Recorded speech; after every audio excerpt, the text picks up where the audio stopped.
Now, Sports Talk with Broads. Here's Hunter Brody.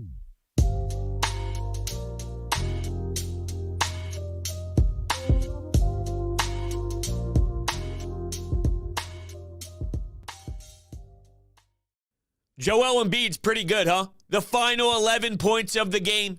His defensive effort clearly showed what a way to get his hand on the ball to create the turnover. And then what he did at the end of the first half as well to cut the deficit. I mean, I thought it was huge for the Sixers to be down around 5 points or so at the half because, well, it could have been a lot worse. And quite frankly, because of the way that they were shooting so poorly, it felt as if they were farther away than they really were. And then what do you know? They find a way to grind back down 16, whether it was a Matisse Thybulle off the glass, beautiful take to the rim, or a Tobias Harris desperation three with barely any time left on the shot clock. They found their way on a second half of a back-to-back in your own building, and you can thank the big fella, Joel Embiid, for his 30 points, for his 7 assists. He's finding ways to get his teammates going on top of him just being dominant with the fadeaway jumper around the free throw line to take the lead. It's outrageous. My man hits his free throws. It doesn't make any sense for him to be this smooth, but damn it, he's this smooth, and it's a beautiful, beautiful watch. In the beginning of the game, you're watching the team struggle to put the ball in his hands, and it's like, hey, how do I get the big fella the ball? I have no idea. It's almost as if we didn't really need to over the last couple of games, but they still kicked ass because on Sunday, I know not a lot of people paid attention to it because the Eagles were the biggest storyline in the city, but they did go into Orlando on their little, I guess you say, road trips nowadays, because you're seeing that throughout the season. You already did that in Toronto, where you see Toronto twice in a row. When you go to their city, they go to Orlando and they just kick ass. Shake Milton, House, even Furkan got on the box score and had they had that one play. Furkan's throwing it behind the back. The ball's moving in the paint. It gets kicked out to Furky for three. This was on Sunday. So if you actually spent some time and watched the game at 6 o'clock and stayed through it all, because it was such a blowout that there really wasn't any true substance to keep you on the edge of your seat. But that's what this team has done. Okay, they've been winning some basketball games and playing a lot better as of late. You're starting to see the team get healthier as Tobias missed time for a bit and then came back, and now he looks to be super sharp.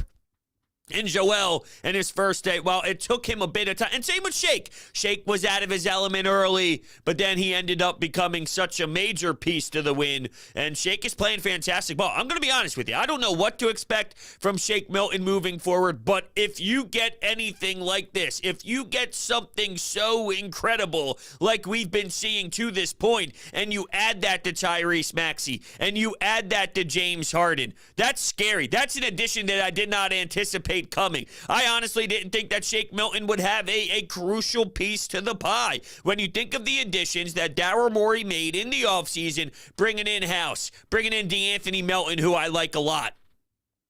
You know about George Niang. You know about the backup minutes for Joel Embiid. So whether it's Paul Reed or Harrell, whatever they elect to do, I'm sure it's going to be a back and forth. It'll be a flip nonstop throughout this entire season.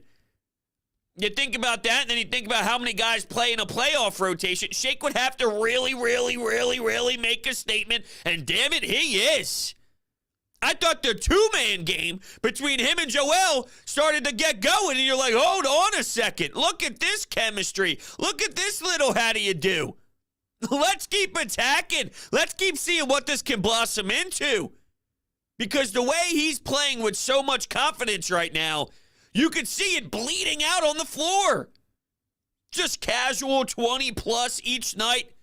Casual assists, playmaking for his team. And this is happening when, one, super slow start, and two, it's not as if the team shot extremely well. So to find ways to get all those apples, it's just great stuff. And I'm thoroughly enjoying this team, and I'm thoroughly enjoying the way that they're playing right now. And I even got to give Doc Rivers a lot of credit for how he handled this game, because I thought he really did coach this team to a win. The usage of Matisse Thybulle with the zone, The team wasn't doing very well offensively. Figured, what the hell? If they're not making their shots and they're not scoring at will, what's putting Matisse Thybulle in there going to do to that side of the floor? And it made a huge impact defensively, which helped the team get some run offensively. And hell, here he is. He ends up helping out offensively during that stint. So kudos to Doc. And then at the end of the game, you look at the way that he fouled, up 3, didn't want the Hawks to get a chance, get a look, so he puts them on the charity stripe, misses the first free throw. What are you going to do? You can't win if you're not getting the freebies, if you're not taking the free ones. So he had a plan. He didn't want to give them a look. Bada bing, bada boom. That's all she wrote. Or was it a 2-point game at that time of the foul? I'll go back and look at the play-by-play, but I'm pretty positive it was the 3-point game that they didn't want them to tie it up on the free throw. Let's see here. Let's get to that foul. It was 1-0. Yes, there it was. It was 103 to 100 at that point. John Collins missed the first one and then made the second. But speaking of John Collins, how about when Joel Embiid has a turnover on the offensive side of the floor, gets back and has a monster block at the defensive end, and Collins tries to get up all quick, and I think I read his lips properly where he made a statement like he got hit in the head. Oh, come on, dude. I saw the replay 6,000 times, okay? I saw the replay. I watched it 1 billion times. So screw the 6,000. I watched it 1 billion. I saw my man get back and swat the shit out of you. That's what happens with Joel Embiid's presence. And I think this team right now is playing such a good way defensively, it's forcing the Atlanta Hawks to turn the ball over because they're swarming you and they're making it difficult for you. They're playing a way right now that I can truly say is super fun and super entertaining. And what do you know? Now they're starting to win. What do you know? Now they're 12-9. Crazy. It's almost if they just needed a bit of time. And now they're starting to really show their worth, and they have a game on Wednesday. They have a game on Friday, and I expect this to continue. Now, they're going to drop a game, okay? They're going to lose eventually. But you just see the team starting to become one. You see the personalities mesh a little bit more. You see the roles starting to play out into fruition here. What the guys are going to look like. I'm not going to spend a lot of time on this. PJ Tucker, still not there on the offensive side. Maybe you look at George Niang at a specific time and think that he might give you more in that particular moment. Not every single day I'm willing to give Doc Rivers a bunch of credit, but I thought in this one, it needs to be highlighted that he pushed certain buttons, and those certain buttons, I think, played a big role in the outcome, starting with what Matisse Thybulle did. And the fact that he actually produced at times on the offensive side, well, hell, that's the added bonus. That's the cherry on top. That's the whipped cream. But if I'm Matisse Thybulle, I'm looking at myself in the mirror going, oh, wow, look at the difference in what I'm capable of doing and how I can help this team. If I can just play on the other side, it shouldn't take this to inform him that. He should know this. Like, he should have known this since the day he was born and started to put a basketball in his hands. But I digress. I'm just saying. He's here now. There's nothing you can change about the past. But if I'm him, I go, look at how this changes everything, not just for me and how much time I can play, which would probably be number 1 on my list considering I know where I am on the depth chart. But look at how this helps my team. You know, just saying. Just saying. They were down 16, and they just kept going and kept grinding and kept grinding and kept grinding. I heard Doc Rivers speak afterwards, and, you know, there was no real focus on the brutalness of it. It just felt like everyone had their head down, knew it, and could feel what type of game it was, but there's a lot of minutes left. So the first quarter was the first quarter. Stuff happens. All right, we're here. How do we get out of this? All right, our shots are in front. What do we do to change the tide, to flip the switch?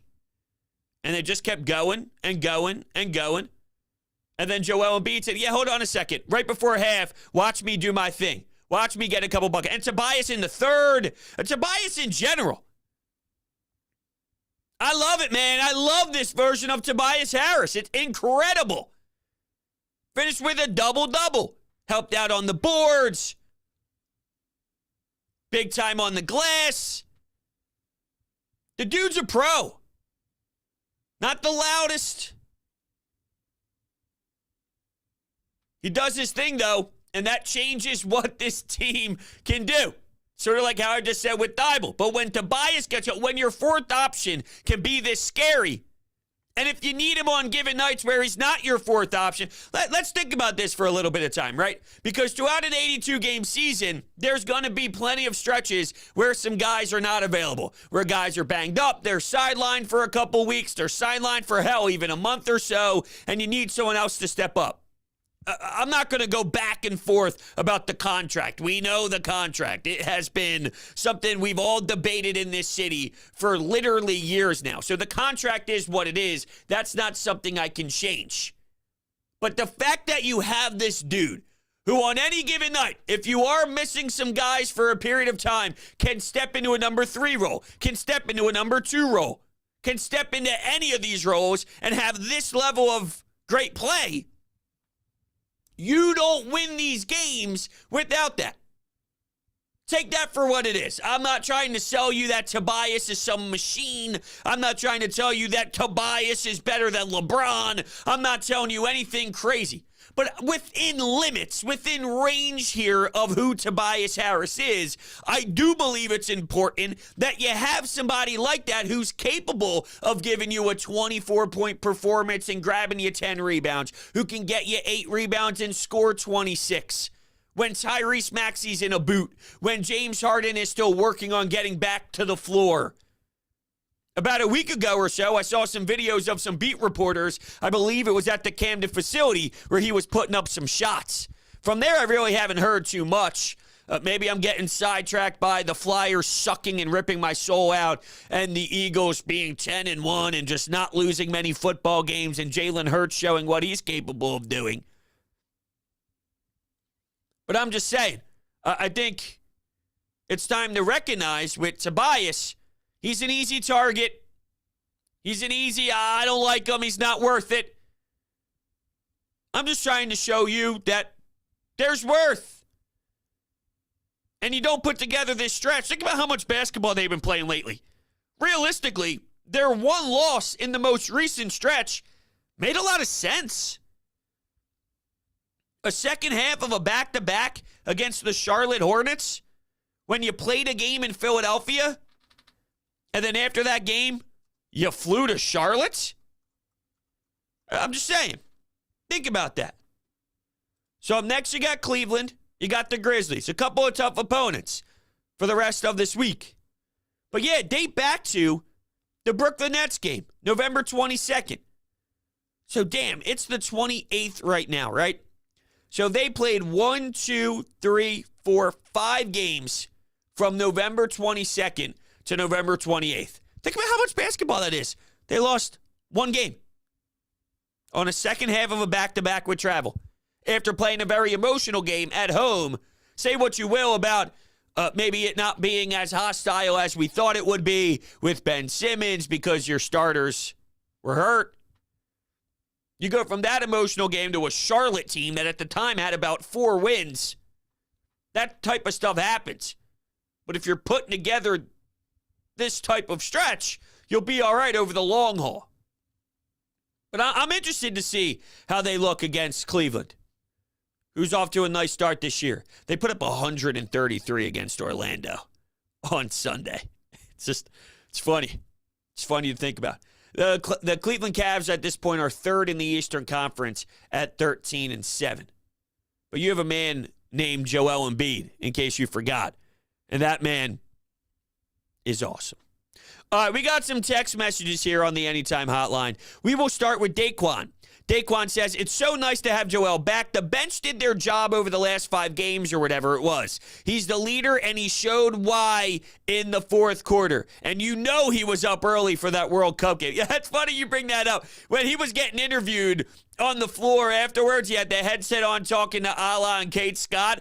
He was asked the question on how early did you wake up to watch your team, and I swear to God, he went on a 25-minute monologue on what the team was doing and how they were doing. It's pretty cool. I mean, at one point, I'm like, I kind of lost it because I didn't exactly pay attention to his team and how they were doing. But I think just from a genuine view of it is like, Joel's just showing his passion. Joel's letting you know how they played in the first half and this and that. He tried to tell us, though, that because it was a game day for the 76ers, to Daquan's point, he brought up the fact that, I couldn't wake up too early because it's a game day, so I caught the second half.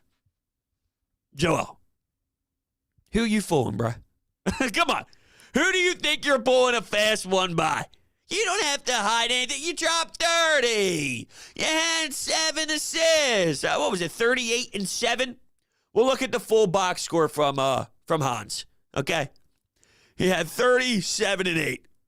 9 of 18 from the field, 12 of 13 from the line. For all the I hate when he takes three-pointers, people, he went 0 for 1. And Doc Rivers even stated himself, for all the people that say he takes too many threes and the coaches allow him to do whatever he wants, he specifically brought up how he thought he was getting the ball way too high and wants him more on the elbow to get the ball there so he can operate on the block. What do you know? What do you know? They actually do utilize that method, even though there's a lot of people out there that claim he doesn't when, no, hold on a second, he does. But Joel, okay, we know you woke up early. We know you set that alarm to the earliest possible so you can watch that game. That's okay. If you have 30, you can do whatever the hell you want to do, Joel. And the fact that he does this with his first game back returning just makes it that much more special. That's all. I would lean into it more. And I crack up, too, when you saw before the game, Joel's going to take warm-ups. Matisse is going to take warm-ups and see how he feels before they elect to say he's activated. Oh, so he's playing. When was the last time Joel took warm-ups and then afterwards felt he couldn't go? I'm sure there's a timeout there, possibly, but it's been a long period of time.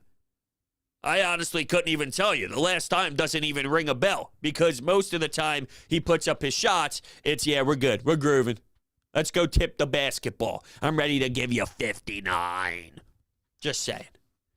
But, yeah, I thought that was pretty funny too, Daquan. Paul texts in and says, will Tobias ever get credit in this city that he deserves?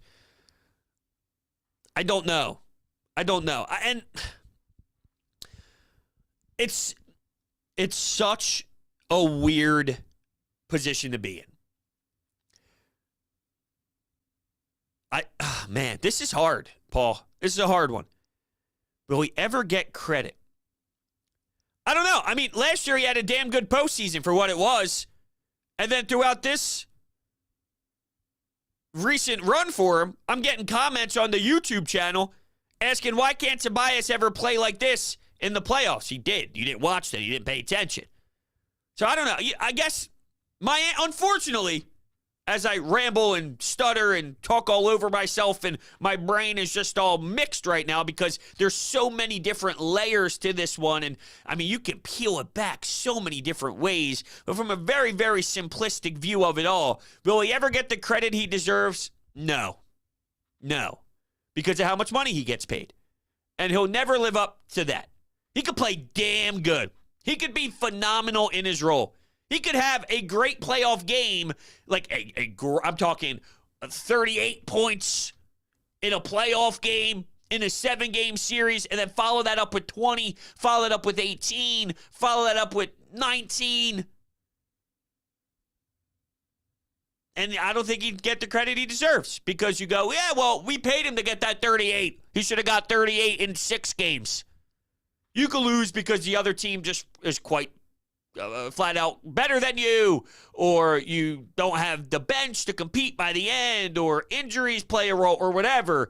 But that money is always going to get tied to Tobias's name. And at times I think that's fair, and at times I think it's not fair. I always go back to sometimes when having these type of debates with people, there's got to be a time where you just acknowledge something about a player And that's just kind of like a given. And I think then, I guess what I'm trying to explain is, at some point, you're grading on a curve, kind of. And the curve with Tobias is you recognize he won't live up to that money. But there's still so much he can do. So let's grade him on a Tobias Harris scale and not the scale of the max contract player, even though that's part of it always. That's the way I kind of view it. Everyone has their own view. I don't think he'll get the credit, though. And Torch. Why does this group look better without Harden? Morey made a mistake. Really? How come this happens every day? How come this is what we need to do on the daily? Harden made a mistake. Morey made a mistake. He should have kept Ben Simmons, the guy who didn't want to play here. What should he have done? What did he do wrong? I really don't even want to engage in this. I'll go to the top part. Why does this group look better without Harden? What are we basing this off of? Now, I've given them a lot of credit for winning the recent games, but there's a big difference between what the overall goal is and then being able to hold the fort down in regular season games. Are we talking about winning a championship? What, is Shake Milton going to run 40 minutes of play in the NBA postseason and will you to victory? With a two-man game with Embiid? I don't think so. Not big picture. I think there's times if Shake can play this well where you can do something with that for a very small amount of time that can help you out here and there in doses. But what are we talking about here? Playing the Orlando Magic? And I don't want to discredit what they did because I think it's important what they did. But once again, here's the curve. All right, let's just use the curve again as our example. The curve of playing 5 regular season games, playing 6 regular season games, 8 regular season games compared to the ultimate goal. You want to win a championship, you need top-tier players. You want to be in the hunt every single season, you need top-tier players. There's things to improve on with James Harden. We know the catch-and-shoot thing was a conversation. Last year, he's always wanting to put the ball on the floor.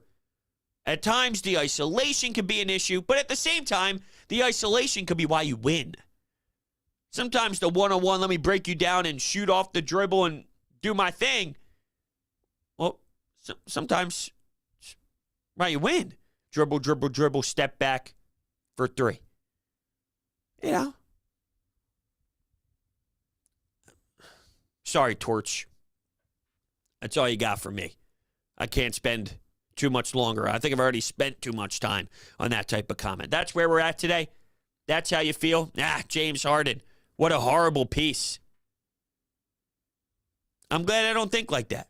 All right, everyone. Thank you. You're the greatest. I love you. Thank you guys so much, and I'll catch you on the next one.